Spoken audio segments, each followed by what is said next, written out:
वायुपुत्रं भजे बालगात्रं भजेऽहं पवित्रं भजे सूर्यमित्रं भजे रुद्ररूपं भजे ब्रह्मतेजं पठञ्चुन् ప్రభాతంబు సాయంత్రమున్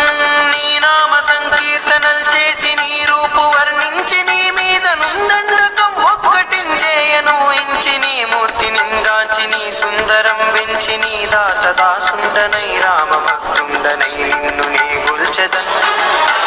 నీ కటాక్షంబునంజూపు